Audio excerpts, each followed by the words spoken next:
Jubilee എന്നാൽ ഒരാഘോഷം മാത്രമല്ല, അതൊരു തിരിഞ്ഞുനോട്ടം കൂടിയാണ്. കടന്നുപോയ വഴികളിലെ ദൈവകൃപയുടെ ആഴം നമ്മെ ഓർമ്മിപ്പിക്കാൻ മലയാളത്തിലെ ആദ്യ ക്രിസ്തീയ കുടുംബമാസിക എഡിറ്ററും വാക്കുകളിൽ വിവേകവും പ്രവൃത്തിയിൽ വിശുദ്ധിയുമുള്ള റവറൻ ഫാദർ ജോസി കൊല്ലമ്പാൽ അച്ഛനെ ആമുഖ പ്രഭാഷണത്തിനായി സ്നേഹാദരങ്ങളോടെ ക്ഷണിക്കുന്നു.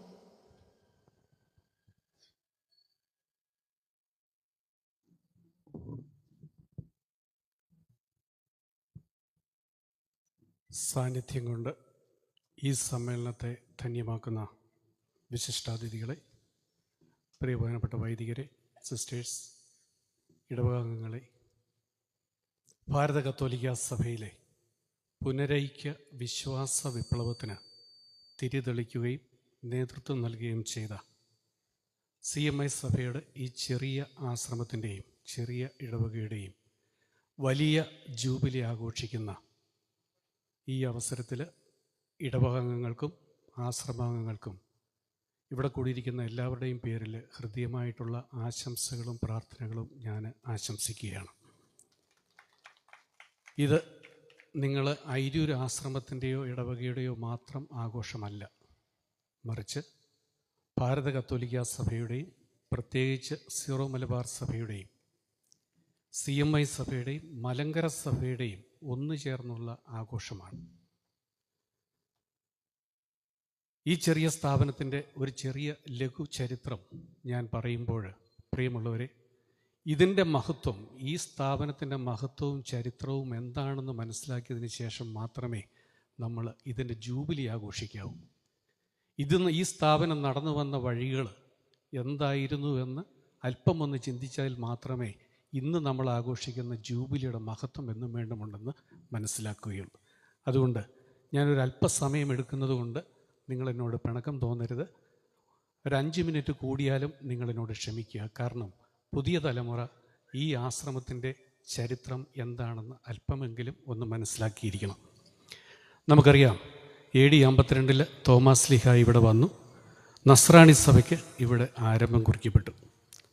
ഭാരത തനിമയുള്ള പാരമ്പര്യങ്ങളും സംസ്കാരങ്ങളും ആചാരാനുഷ്ഠാനങ്ങളും എല്ലാത്തിലുമുപരി തങ്ങളാൽ തന്നെ ഭരിക്കപ്പെട്ട് സന്തോഷത്തോടും സമാധാനത്തോടും കൂടെ കഴിഞ്ഞിരുന്ന ഒരു നസ്രാണി സമൂഹമായിരുന്നു നമുക്കിവിടെ ഉണ്ടായിരുന്നത്. പക്ഷെ നൂറ്റാണ്ടുകൾക്ക് ശേഷം ഇവിടെ വിദേശീയരായിട്ടുള്ളവരിവിടെ കച്ചവടത്തിനും അതുപോലെ തന്നെ മതത്തിൻ്റെ പ്രചരണത്തിനുമായിട്ട് ഇവിടെ വന്നപ്പോൾ അവർ നമ്മളെ അടിമകളാക്കുകയും അവരുടെ സംസ്കാരങ്ങളും ആചാരങ്ങളും അനുഷ്ഠാനങ്ങളുമെല്ലാം നമ്മുടെ മേൽ അടിച്ചേൽപ്പിച്ച് നമ്മളെ ഒരുപാട് അപമാനിക്കുകയും അവഹേളിക്കുകയും നമ്മുടെ പല ആചാരങ്ങളും അനുഷ്ഠാനങ്ങളും നശിപ്പിക്കുകയും ചെയ്ത് കടന്നുപോയ വ്യക്തികളാണ്. 1653 വിദേശ ഭരണത്തിന് കീഴിൽ സഹികെട്ട ഒരു വിഭാഗം നസ്രാണികൾ കത്തോലിക്ക സഭയുമായുള്ള ബന്ധം വിച്ഛേദിച്ച് മട്ടാഞ്ചേരിയിലുള്ള ഒരു പള്ളിയുടെ മുമ്പിലുള്ള ഒരു കുരിശേൽ കയറ് കെട്ടി ഒരു സത്യം ചെയ്തു. ഞങ്ങളിനിയും വിദേശികൾ, അവർ പറഞ്ഞത് പോർച്ചുഗീസുകാരായ പരീക്ഷകൾക്കിനിയും ഞങ്ങൾ കീഴ്പ്പെട്ട് ജീവിക്കില്ല എന്നും പറഞ്ഞുകൊണ്ട് അവർ കത്തോലിക്ക സഭയിൽ നിന്നും ഒരു ഭാഗം മാറി. അവർ പിന്നീട് അന്ത്യോക്യൻ റീത്തിലേക്കും പിന്നീട് യാക്കോബായ സഭയിലേക്കുമൊക്കെയായിട്ട് മാറി. അങ്ങനെ പോയവർ പുത്തൻ കൂറ്റുകാരെന്നും ഈ സഭയിൽ നിലനിന്നവർ പഴയ കൂറ്റുകാരെന്നും അറിയപ്പെട്ടു. വീണ്ടും വർഷങ്ങൾക്ക് ശേഷം ഈ സഭയിൽ ഉറച്ചു നിന്നവർ നസ്രാണി കത്തോലിക്കർ സ്വന്തം ജാതിയിൽപ്പെട്ട മെത്രാൻ വേണമെന്നും സ്വയം ഭരണം വേണമെന്നും ആവശ്യപ്പെട്ട് നിരവധി സമരങ്ങൾ നടത്തി. പക്ഷേ ഈ സമരങ്ങൾക്കെല്ലാം ഒരു ദിശാബോധം കിട്ടിയത് 1800 കാലഘട്ടത്തിലാണ്. 1831 ഈ നസ്രാണി സഭയിലെ 3 ഇടവക വൈദികരായ ചാവറയച്ചനും പോരുക്കര തോമാമൽപ്പാനും പാലക്കൽ തോമാമൽപ്പാനും കൂടെ മാന്നാനത്ത് ഒരു സന്യാസ സഭ സ്ഥാപിച്ചു.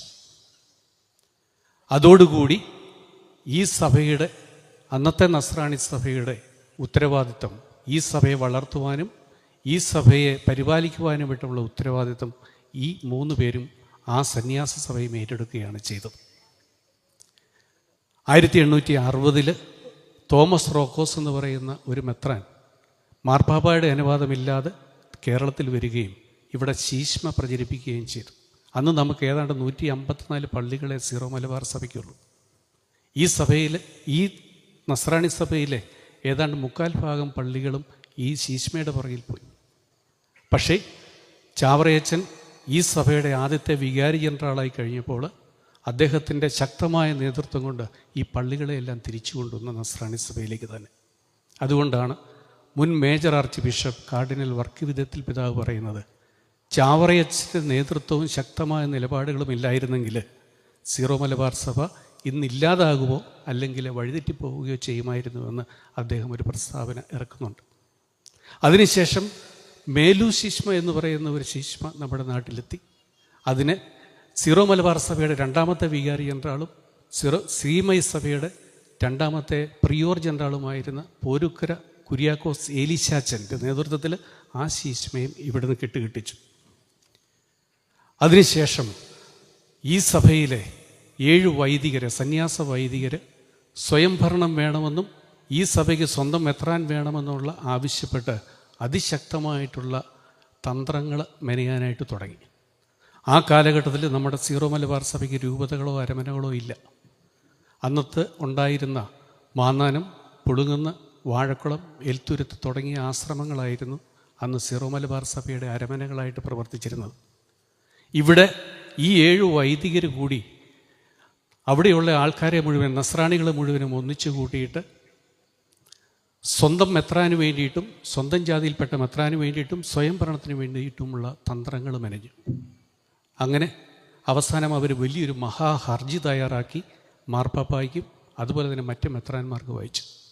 ഇങ്ങനെ ഒരു ഹർജി ഉണ്ടാക്കി അല്ലെങ്കിൽ നിർമ്മിച്ച് അല്ലെങ്കിൽ സൃഷ്ടിച്ച് എല്ലാവർക്കും അയച്ചതിൻ്റെ പേരിൽ ഈ 7 വൈദികരെയും സന്യാസ വൈദികരെയും സന്യാസ സഭയിൽ നിന്ന് പുറത്താക്കേണ്ടി വന്നു. അവരാണ് സീറോ മലബാർ സഭയുടെയും CMI സഭയുടെയും 7 വ്യാകുലങ്ങളായിട്ട് പിന്നീട് അറിയപ്പെട്ടത്. അതിലൊരു വൈദികനാണ് ലൂയിസ് പഴയപറമ്പിൽ എറണാകുളം രൂപതയുടെ ആദ്യത്തെ മെത്രാനായിട്ട് തീർന്നത്.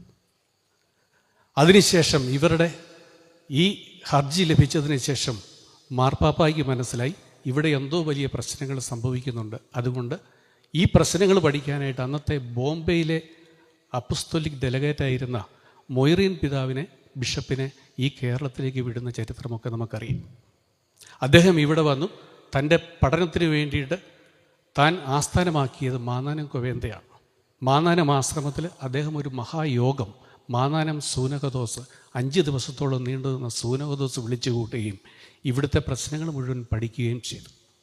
ഇതിൻ്റെ വെളിച്ചത്തിൽ അത് 1876 സംഭവിച്ചതാണ്. ആ മാന്നാനം സൂനകദോസിൻ്റെ 150-ാം വാർഷികമാണ് ഈ അടുത്ത മാസം ഏപ്രിൽ അല്ലെങ്കിൽ മെയ് മാസത്തിൽ നമ്മുടെ സീറോ മലബാർ സഭ ആചരിക്കുന്നത്.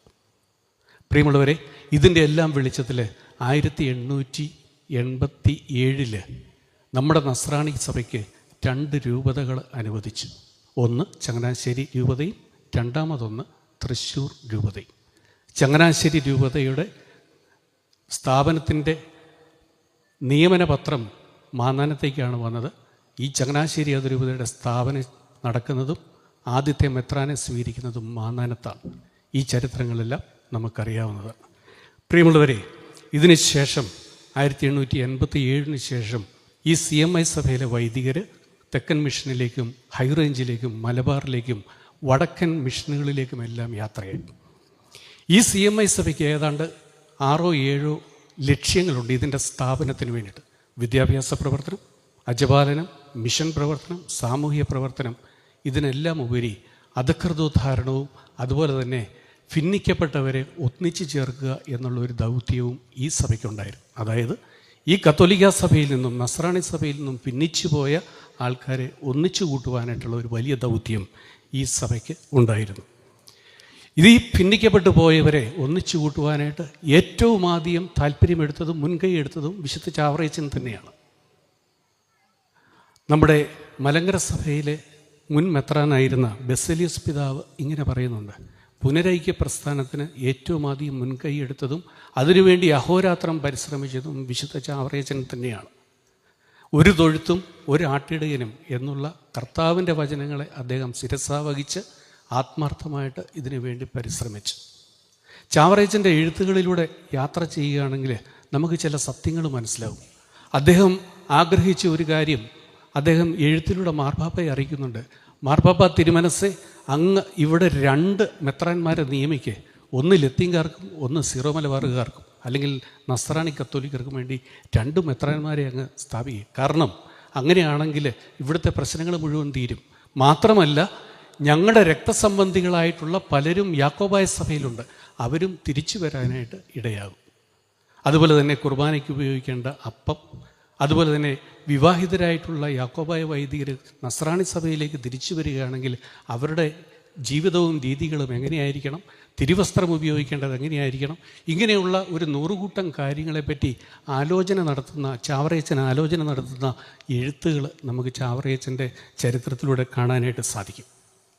1921 ശരിക്കും പറഞ്ഞു കഴിഞ്ഞാൽ പുനരൈക്യ പ്രസ്ഥാനത്തിന് തുടക്കം കുറിച്ചത്, താൽക്കാലികമായിട്ടെങ്കിലും. അത് കൊല്ലത്തുള്ള ബെൻസിഗർ പിതാവിൻ്റെ നേതൃത്വത്തിൽ അന്ന് യാക്കോബാ സഭയിലെ 5 or 6 വൈദികരും കുറേയധികം അൽമായരും കൂടെ ബെൻസിഗർ പിതാവിനും CMI സഭയെയും സമീപിച്ചിട്ട് പറഞ്ഞു, ഞങ്ങളുടെ ഇടയിൽ പുനരൈക്യ പ്രസ്ഥാനം തുടങ്ങണം. പക്ഷേ അവരാരംഭിച്ചെങ്കിലും നമ്മുടെ ബഹുമാനപ്പെട്ട എസ്തപ്പാനോസ് തൈലച്ചനും അതുപോലെ തന്നെ ഗ്രിഗറി നീരാക്കലച്ചനും, എസ്തപ്പാനോസ് തൈലച്ചനാണ് അദ്ദേഹത്തെ നിങ്ങൾക്ക് കൂടുതൽ അറിയണമെന്നുണ്ടെങ്കിൽ അദ്ദേഹമാണ് ചങ്ങനാശ്ശേരി പാറൽപ്പള്ളി എന്ന് പറയുന്ന പള്ളി സ്ഥാപിക്കാനായിട്ടും അവിടുത്തെ രൂപം കൊണ്ടുവരുവാനായിട്ടും മാതാവിൻ്റെ അത്ഭുത രൂപം കൊണ്ടുവരാനായിട്ടും മുൻകൈയെടുത്ത വ്യക്തിയാണ്. അതുപോലെ തന്നെ ഗ്രിഗറി നീരാക്കലച്ചൻ, അദ്ദേഹം CMI സഭയുടെ ഒരു വലിയ ചരിത്രകാരനാണ്.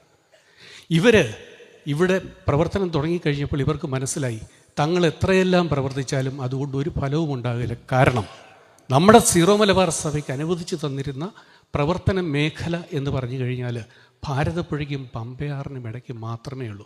അതിനപ്പുറത്തോട്ട് പോകാനായിട്ട് നമുക്ക് അനുവാദമില്ലായിരുന്നു. അതുകൊണ്ട് ഈ കൊല്ലത്ത് പ്രവർത്തിച്ചു കഴിഞ്ഞാൽ തങ്ങൾക്ക് ആ പ്രവർത്തനം കൊണ്ട് യാതൊരു ഫലവും ഉണ്ടാകില്ല എന്നും പറഞ്ഞ് അവർ തിരികെ പോന്നു. ആ കൊല്ലത്ത് തുമ്പമൺ, കുളനട, പന്തളം തുടങ്ങിയ സ്ഥലങ്ങളിലാണ് ഇവർ പ്രവർത്തിച്ചത്. അന്ന് ഗ്രിഗറി നീരാക്കലച്ചൻ പൗരസ്ത്യ കാര്യാലയത്തിന് എഴുതുന്ന ഒരു എഴുത്തിൽ ഇങ്ങനെ പറയുന്നുണ്ട്, അഭിവന്ദ്യ പിതാവേ, ഞങ്ങൾ എത്രയെല്ലാം കഷ്ടപ്പെട്ടാലും ഇവിടെ നിന്ന് ഒരാളെപ്പോലും കത്തോലിക്ക നസ്രാണി സഭയിലേക്ക് കിട്ടില്ല. അവരിപ്പോൾ അന്ത്യോക്യൻ റീത്തിലാണ്. അവരെ ആ അന്ത്യോക്യൻ റീത്തിൽ തുടരാനായിട്ട് അനുവദിക്കുകയും അവരുടെ കുർബാനയും കാര്യങ്ങളും തുടരാനായിട്ട് അനുവദിച്ച് കത്തോലിക്ക സഭയുടെ ചില വിശ്വാസങ്ങളിൽ മാറ്റം വരുത്തി അവരെ സ്വീകരിക്കുകയും ചെയ്താൽ മാത്രമേ അവർ പുനരൈക്യപ്പെടുകയുള്ളൂ എന്നും പറഞ്ഞുകൊണ്ട് ഗ്രിഗറി നീരാക്കലച്ചൻ എഴുതുന്ന കത്തുണ്ട്. ഈ 1921 മുമ്പ് തന്നെ ബഹുമാനപ്പെട്ട ബെർണാർഡ് തോമ ആലഞ്ചേരി അച്ഛൻ CMIക്കാരനാണ്. അദ്ദേഹം മാർത്തോമ നസ്രാണി ക്രിസ്ത്യാനികൾ എന്നും പറഞ്ഞുകൊണ്ട് ഈ സഭയെപ്പറ്റിയുള്ള ആധികാരികമായിട്ടുള്ള ചരിത്ര പുസ്തകം എഴുതിയിരിക്കുന്ന വ്യക്തിയാണ്. അദ്ദേഹം ചെയ്തത് എന്താണെന്നറിയുമോ? അദ്ദേഹം ഈ പുനരൈക്യത്തിന് വേണ്ടിയിട്ട് ഒരു പ്രാർത്ഥന തയ്യാറാക്കി അത് മുഴുവനും പ്രസ്സിൽ പ്രിൻ്റ് ചെയ്ത് ആ പ്രിൻ്റ് ചെയ്ത പ്രാർത്ഥനകൾ മുഴുവനുമായിട്ട് ഗോവ വരെ യാത്ര ചെയ്തു. ഗോവ വരെ യാത്ര ചെയ്തിട്ട് ആ പ്രാർത്ഥനകൾ മുഴുവനും ഫ്രാൻസിസ് സേവിയറിൻ്റെ കബറിടത്തിൽ വെച്ചിട്ട് അവിടെ നിന്ന് പ്രാർത്ഥിച്ച് വിശുദ്ധ ബലിയും അർപ്പിച്ചിട്ടാണ് അദ്ദേഹം തിരിച്ചു വന്നത്. അതിനുശേഷം 1930കളിൽ മലങ്കര സഭയുടെ പുനരൈക്യം നടന്നപ്പോൾ അദ്ദേഹത്തിന് യാത്ര ചെയ്യാനായിട്ട് പറ്റാത്തത് കൊണ്ട് അദ്ദേഹം പ്ലാസിഡച്ചനെ വിളിച്ചിട്ട് പറഞ്ഞു, അങ്ങ് ഗോവ വരെ പോയി ഈ മലങ്കര സഭയുടെ പുനരൈക്യത്തിൻ്റെ കൃതജ്ഞതാ ബലി അർപ്പിച്ചതിന് ശേഷം മാത്രമേ തിരിച്ചു വരാവൂ എന്ന് പറഞ്ഞുകൊണ്ട് അദ്ദേഹത്തെ അയക്കുന്ന ചരിത്രവും നമുക്ക് യാത്ര. ഈ ഐരൂർ ആശ്രമം സ്ഥാപിക്കാനായിട്ട് ചില നിമിത്തങ്ങളുണ്ടായിരുന്നു. ഒരൊറ്റ ബോട്ട് യാത്രയാണ് ഈ ഐരൂരിൽ ഈ ആശ്രമം സ്ഥാപിക്കാനായിട്ടുള്ള ചരിത്രത്തിന് അല്ലെങ്കിൽ സംഭവത്തിന് കാരണമായത്. ചങ്ങനാശ്ശേരിയിൽ നിന്നും ആലപ്പുഴ വരെയുള്ള ഒരു ബോട്ട് യാത്ര, അതിൽ ഈ ഐരൂരുകാരനായിരുന്ന നൈനാൻ വർഗീസ് വില്ലോത്തും അതുപോലെ തന്നെ ചങ്ങനാശ്ശേരി ചെത്തിപ്പുഴയിലെ സെമിനാരി ഡയറക്ടറായിരുന്ന കുര്യാക്കോസ് പാട്ടത്തിലച്ചനും അവിടെ ഉണ്ടായിരുന്നു. ഈ ബോട്ടിൽ യാത്ര ചെയ്യുന്നുണ്ടായിരുന്നു. അവർ പരസ്പരം പരിചയപ്പെട്ടു, പരസ്പരം സഭാപരമായിട്ടുള്ള കാര്യങ്ങളെപ്പറ്റിയായി, വിശ്വാസപരമായ കാര്യങ്ങളെപ്പറ്റി സംസാരിച്ചു. അതിനുശേഷം ഈ നൈനാൻ വർഗീസിനെ ഏറ്റവും അധികം ചിന്തിപ്പിച്ചിരുന്ന, ആകുലപ്പെടുത്തിയിരുന്ന ഒരു കാര്യം, എൻ്റെ ആത്മാവിന് രക്ഷപ്പെടുവാനായിട്ട് അല്ലെങ്കിൽ എൻ്റെ ആത്മാവിന് നിത്യശാന്തി ലഭിക്കാനായിട്ട് ഞാൻ ഏത് സഭയിലാണ്, സത്യസഭ ഏതാണ് എന്ന് മനസ്സിലാക്കാനായിട്ട് അദ്ദേഹം ഒരുപാട് ആഗ്രഹിച്ചു. അദ്ദേഹം നമ്മുടെ പാട്ടത്തിലച്ഛൻ അദ്ദേഹത്തെ ചെത്തിപ്പുഴയിലേക്ക് ക്ഷണിച്ചു. അവിടെ സെമിനാരി ഉണ്ട്. അവിടെ നിന്നും അദ്ദേഹത്തിന് ചില പുസ്തകങ്ങൾ കൊടുത്തു. പുനരൈക്യത്തിന് ഏറ്റവും അധികം സഹായിച്ചൊരു പുസ്തകമായിരുന്നു the faith of our fathers എന്ന് പറഞ്ഞ് കാർഡിനൽ ഗിബ്സൺ എഴുതിയ ഒരു പുസ്തകം അദ്ദേഹത്തിന് കൊടുത്തു. അത് മലയാളത്തിലേക്ക് തർജ്ജമ ചെയ്യപ്പെട്ടിട്ടുണ്ട്. സുമാർഗ പ്രതിവേശിക എന്ന് പറയുന്ന ഒരു പുസ്തകം. ആ പുസ്തകങ്ങളും മറ്റ് കത്തോലിക്ക സഭയെ സംബന്ധിച്ചുള്ള മറ്റ് പുസ്തകങ്ങളുമെല്ലാം ഈ നൈനാൻ വർഗീസിന് അവർ കൊടുക്കുകയും ചെയ്തു. അപ്പോൾ ഈ കുര്യാക്കോസ് പാട്ടത്തലച്ചന് ഒരു ആഗ്രഹമുണ്ടായിരുന്നു. അദ്ദേഹത്തിന് പുനരൈക്യത്തിന് വേണ്ടിയിട്ട് ഒരുപാട് പ്രവർത്തിച്ചാൽ കൊള്ളാമെന്നുള്ള ആഗ്രഹം. അദ്ദേഹം നൈനാൻ വർഗീസിനോട് ചോദിച്ചു, അയിരൂര് കുറച്ച് സ്ഥലം കിട്ടുമോ? നൈനാൻ വർഗീസ് പറഞ്ഞു, ഭയങ്കര പാടാണ്, വിഷമമാണ്. 2 കാര്യങ്ങളായിരുന്നു കുര്യാക്കോസ് പാട്ടത്തച്ചനുണ്ടായിരുന്ന ആഗ്രഹങ്ങൾ. ഒന്ന്, പമ്പയാറിൻ്റെ തീരത്ത് സീറോ മലബാർ സഭയ്ക്ക് ഒരാശ്രമം വേണം. 2, ഈ പുനരൈക്യത്തിന് വേണ്ടിയിട്ട് ഇവിടെ വന്ന് പ്രവർത്തിക്കണം. നൈനാൻ വർഗീസ് ശ്രമിക്കാം എന്ന് പറഞ്ഞുകൊണ്ട് ഇവിടെ വന്നു. നിങ്ങൾക്കറിയാമോ, കത്തോലിക്കർക്ക് ഭ്രഷ്ട് കൽപ്പിച്ചിരുന്ന ഒരു സ്ഥലമാണിത്. ഇവിടെ ഉണ്ടായിരുന്നത് CSIക്കാരും യാക്കോബയക്കാരും മർത്തോമാക്കാരും പെന്തക്കോസ്തുകാരും മാത്രമേ ഉള്ളൂ. കത്തോലിക്കരെ കണ്ടു കഴിഞ്ഞാൽ അങ്ങേയറ്റം അപമാനിക്കുകയും ഒരുപാട് അവഹേളിക്കുകയും ചെയ്തിരുന്നൊരു സമയമായിരുന്നു. റോമാ കത്തോലിക്കരെന്ന് പറഞ്ഞു കഴിഞ്ഞാൽ അങ്ങേയറ്റം വിഷമമായിരുന്നു അവർക്ക്. കാരണം നമ്മൾ റോമാക്കാരാണ് കർമ്മശിക തല്ലിക്കൊന്ന് കുരിശി കിട്ടിയതെന്നുള്ള ആ ഒരു വിഷമോ അല്ലെങ്കിൽ ആ ഒരു വിചാരമോ ചിന്തയോ ആയിരുന്നു ഈ മനുഷ്യർക്കുണ്ടായിരുന്നത്. അതുകൊണ്ട് തന്നെയാണ് അവർക്ക് ഇവിടെ ആശ്രമമോ അല്ലെങ്കിൽ എന്തെങ്കിലും പ്രവർത്തനങ്ങളോ തുടരാനായിട്ടുള്ള ബുദ്ധിമുട്ടുണ്ട്. ചില മധ്യസ്ഥരുടെ നേതൃത്വത്തിൽ അല്ലെങ്കിൽ സഹായത്തോടു കൂടി നൈനാൻ വർഗീസ് ഇവിടെ 7 സെൻറ്റ് സ്ഥലം കരസ്ഥമാക്കി. ഇവർ സ്ഥലം മേടിച്ച് ആശ്രമം സ്ഥാപിച്ച് അതിൻ്റെ വെഞ്ചരിപ്പ് കഴിഞ്ഞപ്പോഴാണ് നാട്ടിലുള്ളവർക്കെല്ലാം മനസ്സിലായത് നമ്മളെ കത്തോലിക്കർ കളിപ്പിച്ചു എന്നും പറഞ്ഞു. നിങ്ങൾക്കറിയാമോ, നിങ്ങളുടെ ഇവിടെ ഇരിക്കുന്ന ആൾക്കാരുടെ പൂർവ്വപിതാക്കന്മാരനുഭവിച്ച വേദനകൾ എന്താണെന്ന് നിങ്ങൾക്കറിയാമോ? മിക്കവാറും എല്ലാ ദിവസങ്ങളിലും ഇവിടെ കല്ലേറുണ്ടായിരുന്നു ആശ്രമത്തിന് നേരെ. ചരിത്രത്തിൽ പറയുന്നത് ഒരു ദിവസം കല്ലെറിഞ്ഞ് ആശ്രമത്തിൻ്റെ മേൽക്കൂര തകർന്ന് താഴെ വീണെന്നാണ് പറഞ്ഞത്. എന്തൊരു 1.5 കല്ലേറായിരിക്കും അന്ന് സംഭവിച്ചെന്നാണ് ഞാൻ വിചാരിക്കുന്നത്.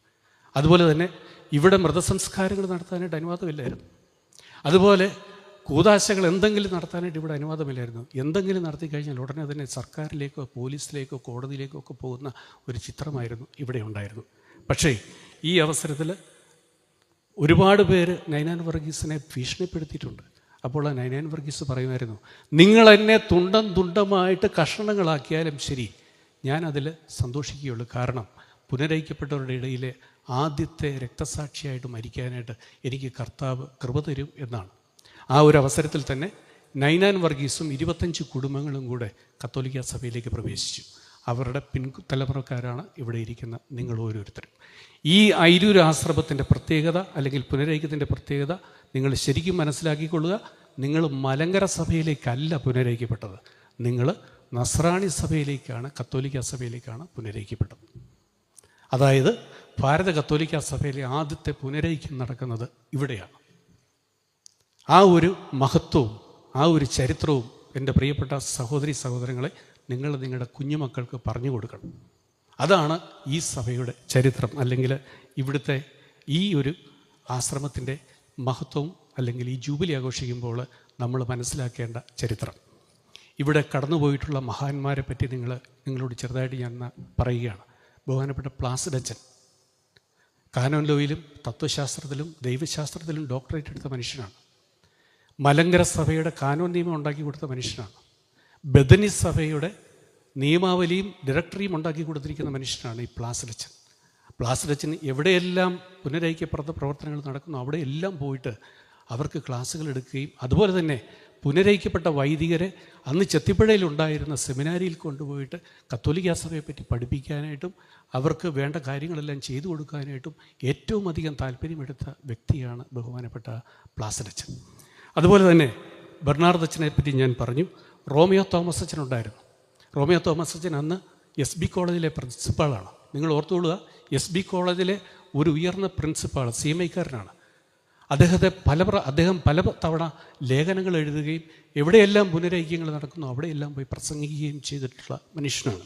അതുപോലെ തന്നെ ഫ്രാൻസിസ് സാലസ് അച്ഛൻ, മാർ യുവാനിയോസ് പിതാവിന് പകരമായിട്ട് മെത്രാന്മാരുടെ സമ്മേളനങ്ങളിൽ പോയി പങ്കെടുത്തിരുന്നൊരു വ്യക്തിയാണ് ഫ്രാൻസിസ് സാലസ് അച്ഛൻ. അദ്ദേഹം ആണ് ബെനഡിക്റ്റ് മാർ ഗ്രിഗോറിയോസിൻ്റെ മെത്രാഭിഷേകത്തോടനുബന്ധിച്ച് നടത്തിയ എല്ലാ പരിപാടികൾക്കും നേതൃത്വം കൊടുത്തത് അദ്ദേഹമാണ്. മലങ്കര സഭയുടെ അഡ്മിനിസ്ട്രേറ്ററായിട്ട് വളരെ കാലം ജോലി ചെയ്ത വ്യക്തിയാണ് അദ്ദേഹം. അതുപോലെ തന്നെ വില്യം നേരിയംപറമ്പിൽ, അദ്ദേഹം SB കോളേജിൻ്റെ പ്രിൻസിപ്പാളും അസംഷൻ കോളേജിൻ്റെ സ്ഥാപക പ്രിൻസിപ്പാളുമാണ്. അദ്ദേഹവും പല പള്ളികളിലും പോയി പ്രസംഗിക്കുകയും പുനരൈക്യത്തിനു വേണ്ടി അങ്ങേയറ്റം പരിശ്രമിക്കുകയും ചെയ്തവരാണ്.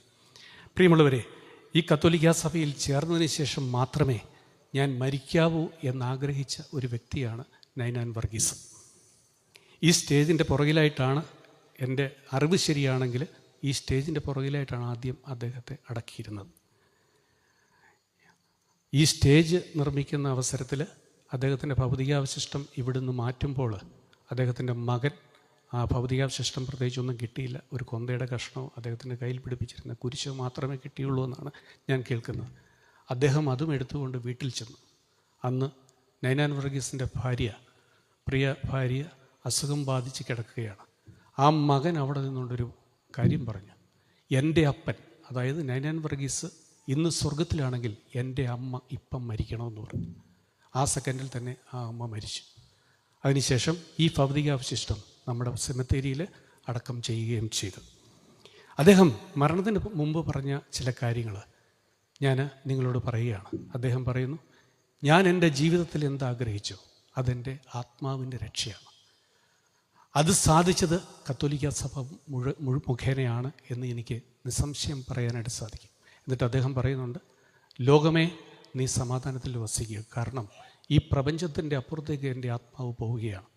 എന്നിട്ട് പറയുന്നു, കത്തോലിക്ക സഭയെ നീ സന്തോഷിക്കുക, സമാധാനത്തിൽ വസിക്കുക, കാരണം നീ എനിക്ക് വേണ്ടി ഒരുക്കി തന്ന നിത്യരക്ഷ അത് പ്രാപിക്കാനായിട്ട് ഞാൻ പോവുകയാണ്.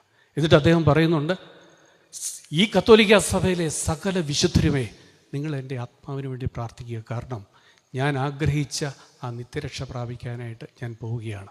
എൻ്റെ ആത്മാവിന് വേണ്ടിയിട്ട് നിങ്ങൾ പ്രാർത്ഥിക്കുക. ബഹുമാനപ്പെട്ട തെക്കത്തലച്ചൻ പറഞ്ഞതുപോലെ അഭിവന്ദ്യ കാവുകാട്ട് പിതാവാണ് ഇവിടുത്തെ ദേവാലയം ആശീർവദിക്കുന്നത്. അദ്ദേഹം ധന്യ പദവിയിലുള്ള ആളാണ്. ബഹുമാനപ്പെട്ട കനീഷ്യസ് അച്ഛൻ, അദ്ദേഹവും ദൈവദാസ പദവിയിലിരിക്കുന്ന വ്യക്തിയാണ്. അദ്ദേഹം ഈ ദേവാലയത്തിൻ്റെ കൂദാശയോടനുബന്ധിച്ച് ഇവിടെ വന്നിട്ടുള്ള ആളാണ്. അതുപോലെ തന്നെ ദൈവദാസ പദവിയിലേക്ക് ഉയരാൻ പോകുന്ന ഡൺസ്റ്റൺ അച്ഛൻ, അദ്ദേഹവും ഇവിടെ വന്ന് പ്രവർത്തിച്ചിട്ടുള്ള ആളാണ്. ബഹുമാനപ്പെട്ട ദൈവദാസൻ ബ്രൂണോച്ചൻ, അദ്ദേഹം പല അവസരങ്ങളിൽ ഇവിടെ വന്ന് പുനരൈക്യ പ്രവർത്തനങ്ങളിൽ പങ്കെടുത്തിട്ടുള്ള ആളാണ്. അതുപോലെ തന്നെ ധന്യൻ ഇവാനിയോസ് പിതാവ്, അദ്ദേഹവും ഇവിടെ വന്ന് പല അവസരങ്ങളിൽ പ്രവർത്തനങ്ങളിൽ പ്രിയമുള്ള ഇടവക്കാരെ, എത്രയോ വിശുദ്ധന്മാരുടെ പാദസ്പർശനമേറ്റ, അല്ലെങ്കിൽ വലിയ ബുദ്ധിരാക്ഷസന്മാരുടെയും ഞങ്ങളുടെ CMI സഭയിലെ വലിയ മഹാരഥന്മാരുടെയും പാദസ്പർശനങ്ങളും അതുപോലെ തന്നെ അവരുടെ അനുഗ്രഹങ്ങൾ ലഭിച്ചിട്ടുള്ള ഒരു പിൻതലമുറയാണ് നിങ്ങളെ എന്നോർക്കുമ്പോൾ, എനിക്ക് നിങ്ങളെപ്പറ്റി ഓർക്കുമ്പോൾ അഭിമാനം കൊള്ളുകയാണ്. ഈ ഒരു ആശ്രമത്തിൽ ഇപ്പോൾ ഏനാത്ത് പ്രവർത്തിക്കുന്ന ഡെഫ് ആൻഡ് ഡംബ് സ്കൂള് ആദ്യം ഇവിടെയാണ് പ്രവർത്തിച്ചിരുന്നത്.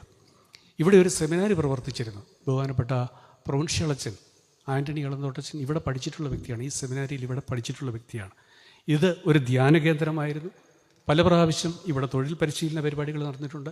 എല്ലാത്തിലും ഉപരി ഏറ്റവും ഭംഗിയായിട്ട് പോകുന്ന, സന്തോഷത്തോடு പോകുന്ന ഒരു കൊച്ച് ഇടവക സമൂഹം, അതാണ് ഈ ഐരൂരിൻ്റെ അല്ലെങ്കിൽ ഈ ഐരൂർ ആശ്രമത്തിൻ്റെ ഏറ്റവും ഭംഗി എന്ന് പറയുന്നത്. ഈ ആശ്രമത്തിൽ നിന്നുകൊണ്ടാണ് വൈദികർ എഴുമറ്റൂര്, തെള്ളിയൂര്, പെരുന്നാട് തുടങ്ങിയ സ്ഥലങ്ങളിൽ ജോലി ചെയ്തത്. ഏതാണ്ട് 700 കുടുംബാംഗങ്ങളെ കത്തോലിക്ക സഭയിലേക്ക് പുനരൈക്യപ്പെടുത്തുവാനായിട്ട് ഈ ആശ്രമത്തിന് സാധിച്ചിട്ടുണ്ട് എന്ന് പറയുമ്പോൾ നിങ്ങൾ ഓർത്തുകൊള്ളുക, ഈ ആശ്രമത്തിൻ്റെ മഹത്വം എന്താണെന്ന്.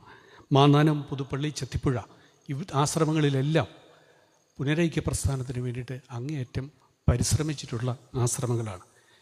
എൻ്റെ അറിവ് ശരിയാണെങ്കിൽ ഏതാണ്ട് 111ഓളം CMI വൈദികരാണ് ഏതാണ്ട് 30ഓളം സ്ഥലങ്ങളിൽ, ഇടവകകളിൽ പുനരൈക്യത്തിന് വേണ്ടിയിട്ട് പരിശ്രമിച്ചിട്ടുള്ളത്. ബഹുമാനപ്പെട്ട ഹഡ്രിയാനച്ചനെ പറ്റി നിങ്ങൾ കേട്ട് കാണും. അദ്ദേഹമാണ് മാർ യുവാനിയസ് പിതാവിൻ്റെ അഭ്യർത്ഥന പ്രകാരം നമ്മുടെ മാർ യുവാനിയസ് കോളേജ് കെട്ടിടം പണിത് കൊടുത്തത്. അദ്ദേഹം തന്നെയാണ് കൊല്ലം ഫാത്തിമ കോളേജ് പണിതതും SB കോളേജ് പണിതതും തേവര SH കോളേജ് പണിതതുമെല്ലാം ഈ ഹഡ്രിയാനച്ചൻ എന്ന് പറയുന്ന CMI വൈദികനാണ്.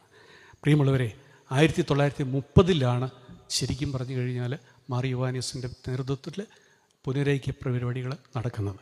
ഞാൻ എൻ്റെ പ്രസംഗം അവസാനിപ്പിക്കുകയാണ്. ഇത്രയും ചരിത്രം മാത്രമേ ഞാൻ നിങ്ങളോട് സമയത്തിൻ്റെ കുറവ് മൂലം പറയാനായിട്ട് ആഗ്രഹിക്കുന്നുള്ളൂ. പ്രിയ ചെറിയ അജഗണമേ, നിങ്ങൾ ഭയപ്പെടേണ്ട. നിങ്ങൾക്ക് ദൈവരാജ്യം നൽകാനായിട്ട് ദൈവം തമ്പുരാൻ പ്രസാദിച്ചിരിക്കുന്നു എന്ന് നിങ്ങൾ മനസ്സിലാക്കുക. ചെന്നായ്ക്കളുടെ ഇടയിൽ കുഞ്ഞാടുകളാകുന്നതിൻ്റെ വിസ്മയവും വെല്ലുവിളിയും ശരിക്കും ആസ്വദിച്ചവരാണ് നിങ്ങളുടെ മുൻ തലമുറക്കാർ. അവർക്കുണ്ടായിരുന്ന ആ ഒരു വിശ്വാസ ചൈതന്യം വരുന്ന തലമുറകളിലേക്ക് പകർന്നു കൊടുക്കുവാനായിട്ട് പ്രിയപ്പെട്ടവരെ നിങ്ങൾ പരിശ്രമിക്കണമെന്ന് ഞാൻ ഓർപ്പിക്കുകയാണ്. ബഹുമാനപ്പെട്ട ജണ്ടാളച്ചനോടും പ്രോക്ഷാളച്ചനോടുമുള്ള എൻ്റെ ഒരു അഭ്യർത്ഥന ഇതാണ്. നമ്മുടെ CMI സഭയ്ക്ക് SCMI എന്ന് പറയുന്ന ഒരു പ്രസ്ഥാനം അല്ലെങ്കിൽ ഒരു ആശയം പല വർഷങ്ങളായിട്ട് രൂപപ്പെട്ടു വരുന്നുണ്ട്. Associate CMI. അങ്ങനെ ഒന്ന് നമ്മുടെ സഭയിൽ ശക്തി പ്രാപിക്കുകയാണെങ്കിൽ അതിൻ്റെ മധ്യസ്ഥനായിട്ട് പ്രഖ്യാപിക്കാവുന്ന ഏറ്റവും വലിയ വ്യക്തിയാണ് നൈനാൻ വർഗീസ് വില്ലോത്ത് എന്ന് പറയുന്ന വ്യക്തി.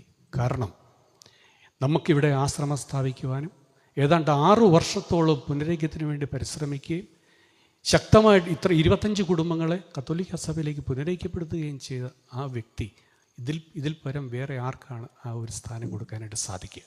രണ്ടാമത്തെ കാര്യം, സാധിക്കുന്നെങ്കിൽ ഈ ആശ്രമ പരിസരത്ത് നൈനാൻ വർഗീസ് വില്ലോത്തിന് വേണ്ടിയിട്ട് ഈ 100-ാം വർഷത്തിൽ ഉചിതമായിട്ടുള്ള ഒരു സ്മാരകം സ്ഥാപിക്കണമെന്നും ഞാൻ ബഹുമാനപ്പെട്ട ജണ്ടാളച്ചനോടും ബഹുമാനപ്പെട്ട പ്രൗൺഷ്യാളച്ചനോടും ഞാൻ അഭ്യർത്ഥിക്കുകയാണ്. പ്രിയമുള്ളവരെ, ഇന്ന് നന്ദിയോടുകൂടി അനുസ്മരിക്കേണ്ട മറ്റൊരു വ്യക്തി കൂടിയുണ്ട്. അത് മറ്റാരുമല്ല, ആൻ്റണി ഞള്ളമുഴയച്ചനാണ്. അദ്ദേഹത്തെ പറ്റി നമ്മുടെ തെക്കത്തലയച്ചൻ വികാരിയച്ചൻ ഇവിടെ അനുസ്മരിച്ചു. അദ്ദേഹം ആഴ്ചകളോളം ഇവിടെ വന്ന് പഴയ രേഖകൾ മുഴുവനും തപ്പിയെടുത്ത് ശരിക്കും കഷ്ടപ്പെട്ട ഒരു മനുഷ്യനാണ്. ഇതിൻ്റെ ചരിത്രം അറിയുവാനായിട്ട് അദ്ദേഹത്തെ ഞാൻ ഈ അവസരത്തിൽ നന്ദിയോടെ ഓർക്കുകയാണ്. ബഹുമാനപ്പെട്ട വികാരിയച്ചനെ ഈ ഒരു ജൂബിലി ആഘോഷിക്കാനായിട്ട് നല്ല മനസ്സ് കാണിച്ച ഈ ജൂബിലി നിറവിൽ നിൽക്കുന്ന നിങ്ങൾക്ക് ഓരോരുത്തർക്കും ഒരിക്കൽ കൂടി എല്ലാ അനുഗ്രഹങ്ങളും ആശംസകളും നേർന്നുകൊണ്ട് നിർത്തുന്നു. നന്ദി, നമസ്കാരം.